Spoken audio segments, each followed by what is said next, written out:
warahmatullahi wabarakatuh. My name is Siti Faiza. I'm as the top speaker from the third group, Creating Successful Lesson. In Creating Successful Lesson, you can use many kind of strategies. For the example, like using visual, storyboarding, and others. In here, I'm going to try to explain about three kind of strategies that you can use in creating successful lesson. The first is when you're using visual, storyboarding, and then mind mapping. When you're using visual, you have to know that there are 7 cardinal rules of effective visual. Good visual have the potential to enhance and retention because most of the learner can be better perform when they receive information from many kinds of learning modality such as slide, multimedia projector visual, or browser, or others. There are 7 cardinal rules of effective visual. The first is to contact the visual that will be readable for your student. It will be better if there are no more than 6 lines on a visual and no more than 6 words on a line.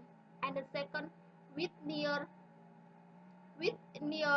universal availability for the computer or the projector, there are not really excuse for the poor constructed. And then third is it is better if you put long list material in several slides. Don't cram it too much because it will be difficult for your student to understand your slide.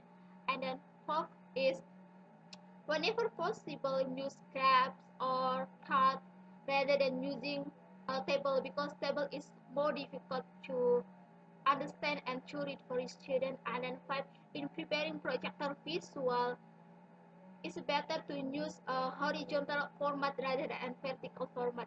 And then in number 6 is don't read your visual too loud because sometimes it can make your student or your audience feel insulting with it. And then the last one is the square the projector in front of the screen to minimize the cast tone of the image. There are 7 rules of the cardinal. There are 7 cardinal rules of the effective visual. And then second strategy, you can use a storyboarding. Actually, storyboarding often used by a movie maker as the tool of the creativity. But in creating successful lesson, you can use storyboarding. The example of storyboarding is like this. Because when you're using storyboarding, it can help your student to keep track of a narrative main idea or supporting the tile by having them to illustrate the story important screen. As you can see, with using storyboarding, the student can keep track of the main idea that they want to write in the storyboarding. Because storyboarding also uh, use can use for you when ask your student to read aloud in front of the class or read independently, because storyboarding is an effective way for you to evaluate reading comprehension. And then the third strategy is the mind map. This is the example of mind map.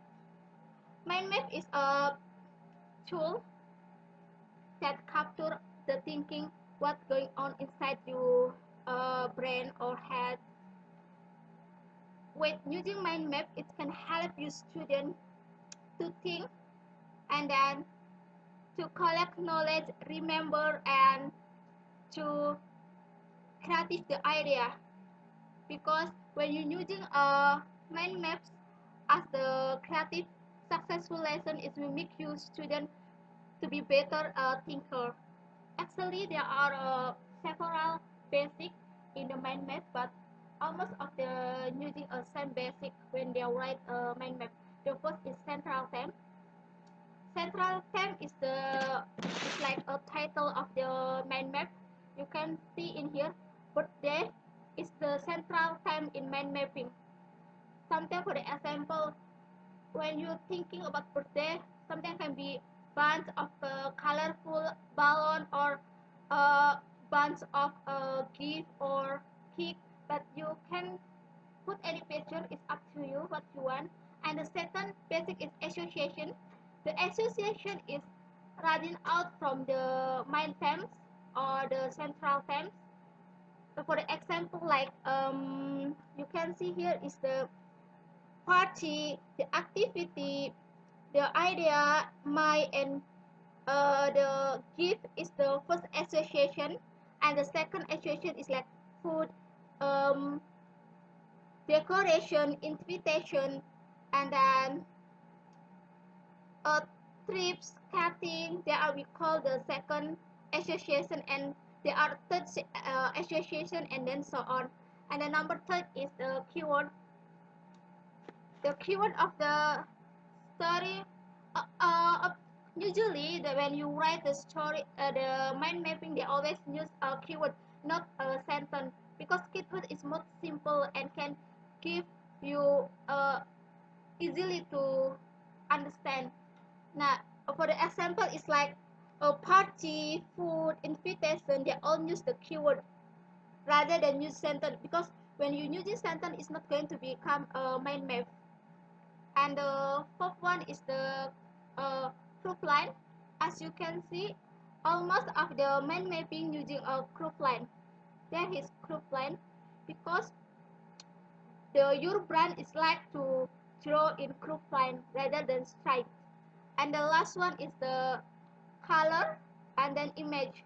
As you know, when you write down mind mapping, or when you ask your student to write down their mind mapping, they always use colorful and image, because some research say that when you using colorful and image of your imagination, it will make you better in remembering than people who don't use the colorful and image in here. That are for me. I hope that, this strategy can help you to creating a successful lesson. And then the last word, wassalamualaikum warahmatullahi wabarakatuh.